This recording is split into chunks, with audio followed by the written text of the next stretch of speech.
The dispatcher's voice cracked when she told me the bridge was already underwater.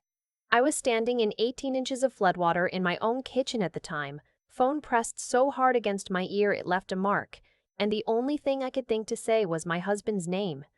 Not help, not the address, just his name. Like saying it out loud would summon him out of the dark water somewhere on Route 9, where his truck had gone off the road 40 minutes earlier. My name is Tegan Holloway. I'm 29 years old, and that night, October 14th, I learned exactly how much I was worth to the people who raised me. The answer was less than a wedding cake tasting. Let me back up, because the part that broke me wasn't the flood. It was the phone call I made 12 minutes later when I finally got through to my mother. I need to tell you about that night properly, the way it actually happened. Because for years afterward, people would say to me, "But surely they didn't understand how serious it was." They understood. I made sure they understood. I made sure they understood. I want you to hear every word so you can decide for yourself. That Tuesday, I'd worked a double at St. Brendan's, where I rung the night shift in the emergency department. I'm a charge nurse, which means when things go sideways at 2 in the morning, I'm the one who keeps the whole floor from drowning. That night, we'd had a 4-car pileup come through, 2 pediatric codes, and a man who coded twice and lived twice because I wouldn't let the resident call it. I got home at 6 the next evening, hollowed out the way you get when you've been holding other people's lives in your hands for 16 hours. My husband Wes kissed me at the door and told me to sleep. He was driving out to his brother's place across the county to pick up a trailer we were borrowing for the weekend. 40-minute drive. He'd be back by 8. The storm came up fast the way they do in the valley. By 7 the rain was sideways. By 7:30 the emergency alerts were stacking up on my phone, flash flood warnings, road closures, the whole county lighting up red. I texted Wes. He texted back a thumbs up and a photo of the trailer hitched to his truck. He was already heading home. He never made it past the Caldwell Creek bridge. I know the exact minute it happened, because the 911 system logged my first call at 7:52 p.m. A motorist behind him saw the truck swerve to miss a downed branch, clip the guardrail, and go into the water where the creek had jumped its banks and turned the low road into a river. That stranger called it in. So did I. The second the man's panicked voice came through on the emergency band that my hospital radio sometimes catches. The county had one swiftwater rescue team, and they were already pulling a family off a rooftop on the other side of town. I was told it could be 20 minutes, maybe 30. I was told to stay where I was. I was a nurse, and I knew what 30 minutes in cold water does to a body, and I could not stay where I was. I got in my car, and I drove toward the bridge through water that came up over my tires, and while I drove, I called my parents. Because the bridge was 4 miles from their house, and my father had a bass boat in his garage, and in that moment my whole shattered brain could only produce one thought. They're close. They have a boat. They can get there before the team does. My mother answered on the 4th ring. I could hear noise behind her. Voices, the clink of glasses. "Tegan, sweetheart, your timing is unbelievable. We're right in the middle of..." Mom, listen to me. Wes went into the creek. His truck went into Caldwell Creek, and he's in the water, and the rescue team is 20 minutes out. Dad's boat. I need Dad's boat. I need Dad's boat. I'm 4 minutes from the bridge. There was a pause. Not a horrified pause, a bothered one. I knew the difference. I'd grown up learning the difference between my mother's silences, the way other kids learned multiplication tables. "Honey, is he conscious? Did somebody already call for help?" "I don't know if he's conscious. That's the whole. Yes, the team is coming, but they're not here, Mom. Please, I need Dad. Put Dad on." I heard her turn away from the phone. I heard her say, in a voice that wasn't even lowered, that wasn't even ashamed to be heard, "It's Tegan. Some drama with Wes in the truck, says she needs the boat." And then I heard my younger sister's voice in the background, loud and aggrieved and certain of its own importance, say, "Mom, you promised. The bakery closes at 8. If we don't pick the cake tonight, they give the slot to someone else, and the whole tasting is ruined." My sister's name is Bryn. She was getting married in 5 months. That night, the night my husband was drowning 4 miles away, my parents were sitting in my sister's living room, helping her decide between lemon and almond for the 3rd tier of a wedding cake, and the bakery's after-hours pickup window closed at 8. My mother came back on the line. Tegan, the rescue people are coming. You said so yourself. They're trained for this. Your father is not. He'd just be in the way. And we really cannot let Brennan down tonight. She has been so stressed. This is her big week. You always do this. You always have some emergency right when it's your sister's turn. Let the professionals handle it. I want to be precise about what happened in my chest in that moment, because I've had a long time to think about it. It wasn't anger. Anger came later, and anger was almost a relief when it finally came. What I felt right then was a kind of falling, like the floor of everything I believed about my family just gave way, and I went straight through it. They were 9 minutes from that bridge. The cake could be picked up Saturday. There was no version of the math that worked. And yet she'd already done the math. And Wes had lost. He could die, I said. My voice came out flat. I didn't recognize it. Don't be dramatic, my mother said. You're a nurse. You know how these things go. Call us when it's sorted. We love you. Tell Bryn's cake, we said. And somebody laughed, and the line went dead. I made it to the bridge at 8:01 p.m. The water was a black churning thing under the floodlights of the first fire truck that had arrived. I left my car in the middle of the road with the door open, and I ran toward the water in my scrubs, and a sheriff's deputy caught me around the waist before I could go in. I fought him. I'm not proud of it, but I fought a man twice my size because my husband was somewhere in that water, and nobody was in it with him. What I didn't know yet, what I wouldn't know for another 11 minutes, was that someone was already in the water.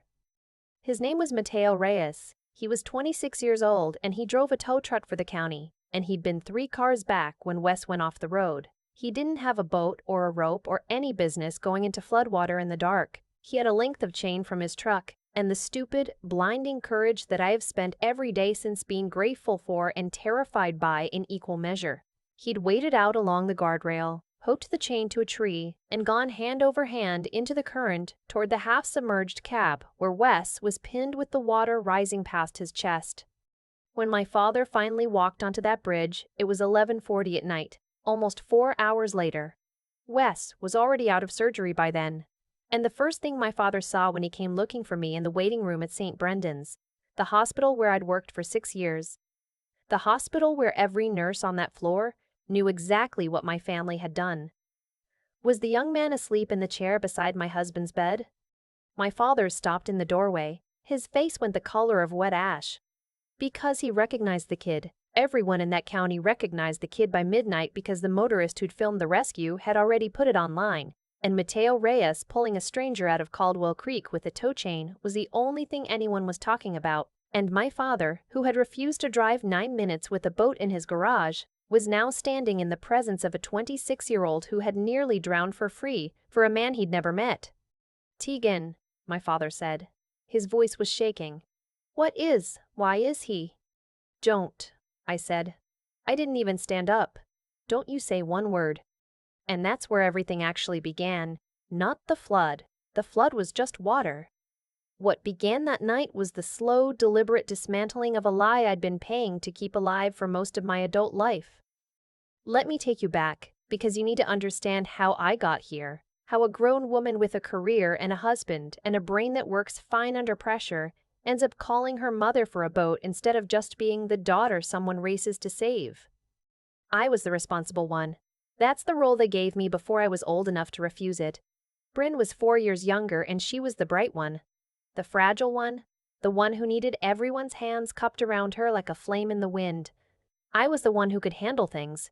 By the time I was 12, I was making her lunches.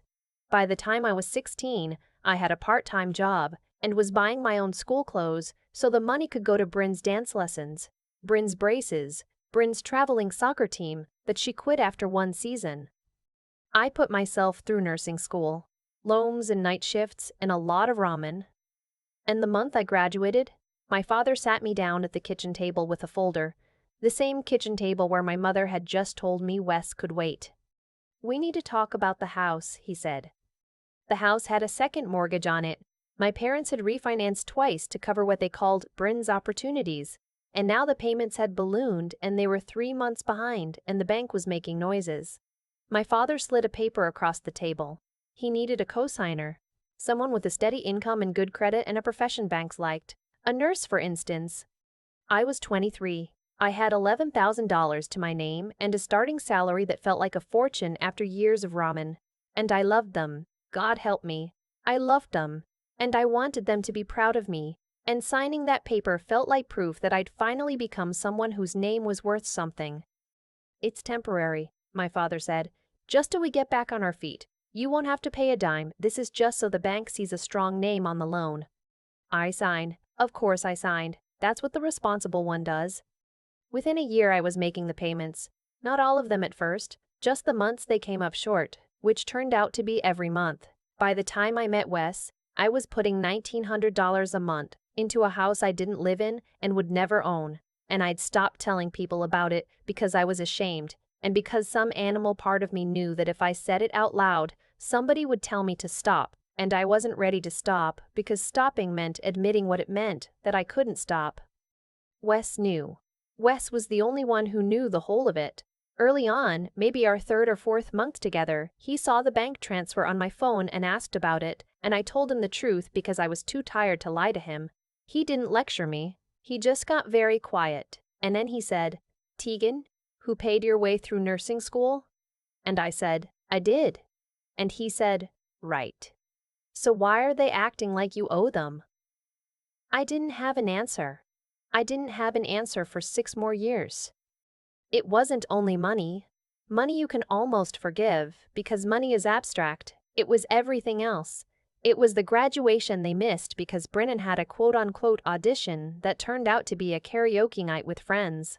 It was the time I broke my wrist falling on black ice outside the hospital, and my mother's response was to ask if I could still send the transfer that month. It was Wes's and my wedding, small 22 people, paid for entirely by us, where my mother spent the reception on the phone in the parking lot managing a crisis because Bryn had decided at the last minute she hated her own boyfriend and needed to be talked down.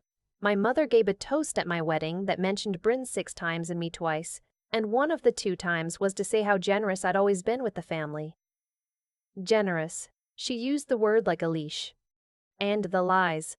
I didn't even know about the lies until later. Until the night at the bridge cracked everything open and the truth came spilling out of the people who'd been hiding it. My mother had spent years telling her church friends and her book club, and anyone who'd listen a version of our family that didn't exist. In her version, Bryn was the success. Bryn was in healthcare, which was technically true if you counted the 8 months she spent at a med spa front desk before she was let go for not showing up. In her version, I was the one they worried about, the one who'd had a hard time and whom the family had supported through everything. She told people I'd nearly dropped out of nursing school and they paid to keep me in it, the exact opposite of the truth, told so many times and so smoothly that I think she'd come to believe it. I found out because of a woman named Doreen who sat behind my mother at church. Doreen's grandson came through my ER one night with a bad asthma flare, and I treated him. And when she realized who I was, she got this strange look and said, "But your mother said you weren't a real nurse anymore. She said you'd had some trouble and were doing something with billing now." I stood there in the hallway holding a clipboard, 6 years a charge nurse, having run codes that very week, and I felt my whole face go hot. "I run the night shift," I said. "I've been a nurse for 6 years." And Doreen, bless her, this 70-year-old woman who barely knew me, reached out and squeezed my arm and said, "Oh, honey. She's been telling everyone the other thing for years." For years, while I paid their mortgage, while I sent the extra $500 whenever Bryn's car needed something or her phone broke or she wanted to take a trip to clear her head, I was funding the very life that was being used to make me look like the family failure. I was paying for my own erasure. I started keeping records around then, not because I had a plan, but because my therapist, the one I'd finally started seeing at 30 after a panic attack in the supply closet, told me to write things down. "When you grow up gaslit," she said, "you stop trusting your own memory. Facts are how you find your way back." So I started a folder, bank statements, the co-signed loan documents, screenshots of texts, a note every time my mother said something that didn't match reality. I didn't know I was building a case. I thought I was just trying to remember that I was real. The night of the flood, all of that was sitting in a folder in my desk drawer. And while Wes was in surgery, while a 26-year-old stranger slept in the chair beside his bed because he'd refused to go home until he knew Wes lived, I sat in that waiting room, and I made a decision that had been 7 years coming. I was done. Wes came out of surgery at 11:10 p.m. Hypothermia, a collapsed lung, 2 broken ribs, a gash on his scalp that took 31 staples, but alive. The trauma surgeon, Dr. Okafor, who I'd worked beside on 100 bad nights, came out and found me himself and said, "He's going to make it, Tegan. Another 4-5 minutes in that water, and he wouldn't have. That kid bought him the time. That kid." Mateo, who'd gone into a flood with a chain because nobody else would. My father showed up at 11:40, like I told you.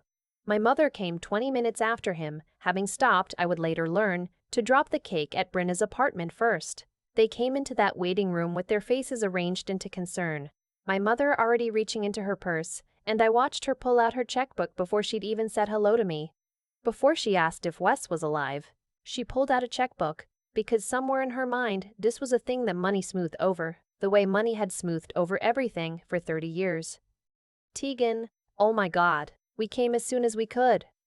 "It's 11:40, I said. "I called you at 7:48. "There was traffic, the roads were flooded, you can't expect." "You were 9 minutes away. You had a boat. The man asleep in that chair." And I pointed, my hand steady for the first time all night. Had a tow chain and a county truck, and he was 3 cars back. And he went into the water. He's 26. He doesn't know us. He went in. You wouldn't drive 9 minutes. My mother's mouth opened and closed. My father looked at the floor. And Bryn, who had come too, who had apparently decided that my husband's mere death was an occasion worth showing up for, when the cake tasting was not. Bryn said the thing that ended it. She said, "Okay, but it worked out, right? He's fine. So can we maybe not make this whole thing about you for once?" For once. I almost laughed. I think I did laugh, a short, ugly sound that made a nurse across the room look up. Because there it was. The whole architecture of my life in one sentence. The idea that any of it had ever been about me. The idea that me paying, me signing, me driving into floodwater while they picked cake was me making it about me.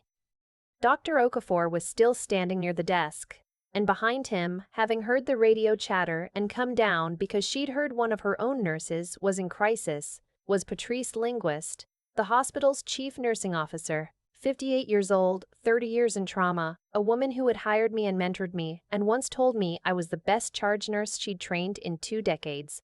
She'd come down at midnight in her coat because the floor had called her. She was standing right there and my family didn't know who she was, and she heard all of it. I stood up. I was still in my scrubs, soaked to the knee. "Here's what's going to happen," I said, and my voice didn't shake, and that scared me more than anything, how level it was. "I'm taking my name off the loan. Monday morning. I've already talked to a lawyer. I hadn't, but I would, and saying it made it true. Every payment stops. The transfers stop. The extra money, when Bryn breaks her phone, stops. All of it, tonight." My father finally spoke. "Tegan, you can't. The house will lose." "You'll lose the house," I said. "Yes. You should have thought about that before tonight. You should have thought about it for 7 years. I co-signed a loan to save your house, and tonight you wouldn't drive 9 minutes to save my husband's life, so we're even now. We're more than even.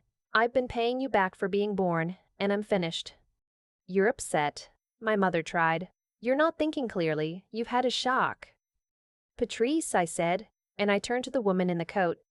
"This is my mother and father. They're the ones who didn't come." I don't know why I said it, except that I needed one person in that room who'd known me as something other than the family wallet to see them clearly. Patrice looked at my parents for a long moment. She didn't say anything cruel. She didn't have to. She just looked at them the way you'd look at people who'd left a child in a hot car, and then she said very quietly, "Mr. and Mrs. Holloway, I think you should go home. The waiting room is for family," and the word family landed like a slap because she meant it the way I'd never been allowed to mean it. They left. My mother was crying, performing it a little even then, dabbing at her eyes in a way that wanted to be witnessed. Bryn stormed out ahead of them. My father paused at the door and looked back at me, and for half a second I thought he might say something real, something that would have cost him, and I waited for it the way I'd waited my whole life. He said, "We'll talk when you've calmed down," and then he was gone, and I understood that he would never say the real thing, because the real thing would require him to know it, and he had spent 30 years making sure he never had to. My Teal woke up around 1 in the morning. I'd been sitting with him and Wes, who drifted in and out, and when the kid opened his eyes, the first thing he did was ask if Wes was okay.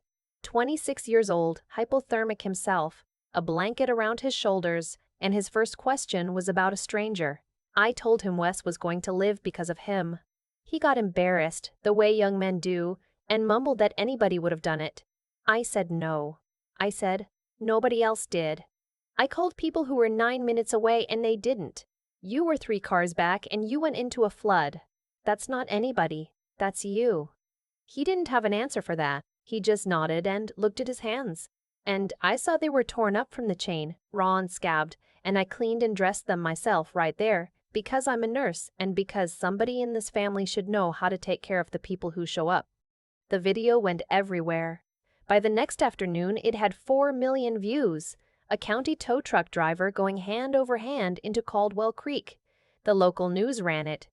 Then the national morning shows. And here's the part I didn't engineer. The part that just happened the way truth has a way of happening once it's loose. A reporter doing a follow-up piece knocked on my parents' door, because of course she did. The rescued man's in-laws living minutes from the scene was a natural angle. And my mother, who could not help herself, who had never in her life let a camera pass without arranging her face into the story she preferred, told the reporter how grateful the whole family was, how they'd rushed to the hospital that terrible night, how close-knit we all were.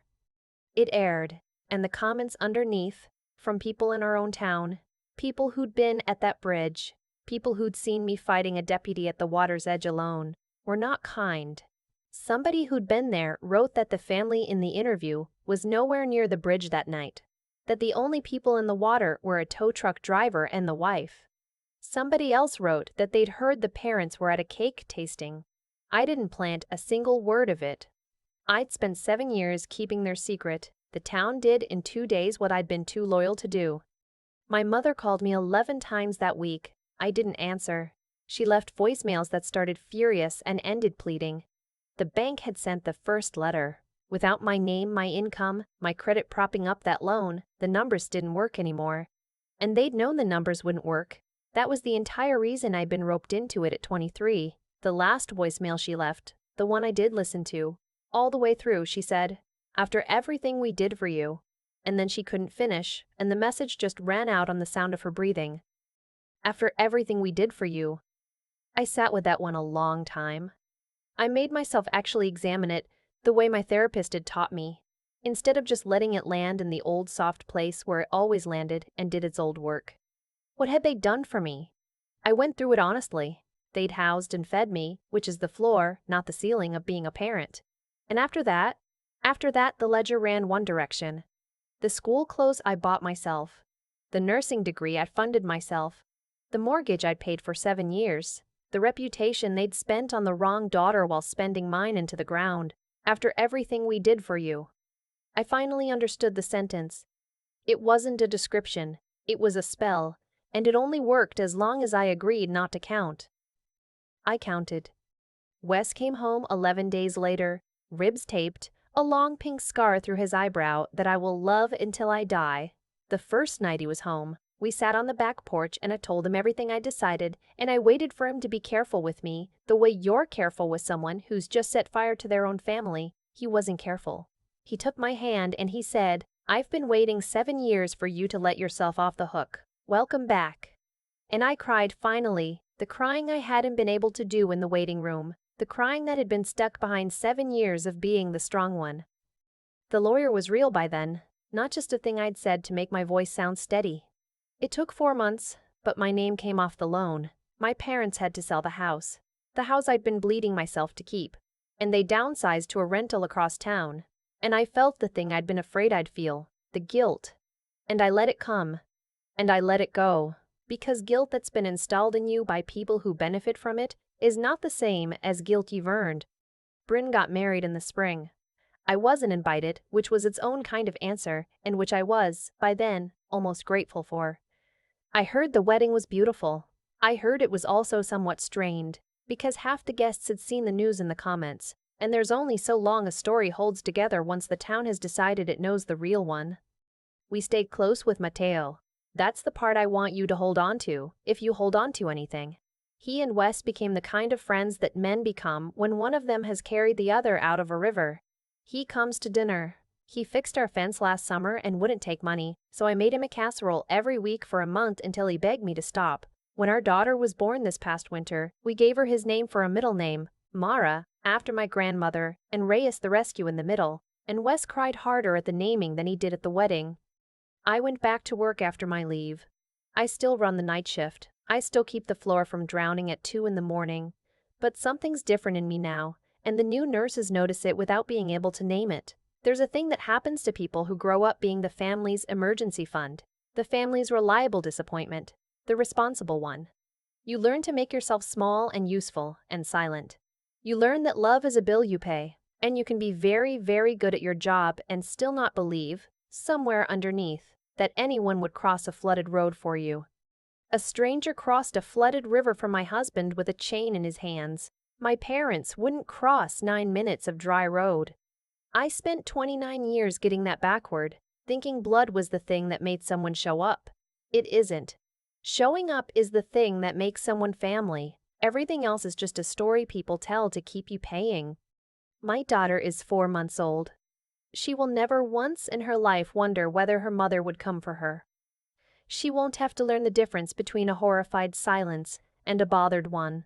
She won't grow up being the responsible one, because there will be nothing in this house she has to be responsible for except being loved, which costs her nothing, which is how it's supposed to work. I rock her at 2 in the morning, the hour I know best, the hour when things go sideways, and I tell her the only promise that ever mattered, the one nobody made to me. I will always come, no matter the water. I will always come. The thing I keep coming back to is how long it took me to understand that none of this was an accident. A stranger named Mateo went into a flooded river with a tow chain for a man he'd never met, and my own father wouldn't move a boat 9 minutes down a dry road for the same man. That wasn't bad luck or bad timing. It was the harvest of seeds planted decades earlier, in a house where I learned that love was something you earn by paying, and Bryn learned that love was something she was simply owed.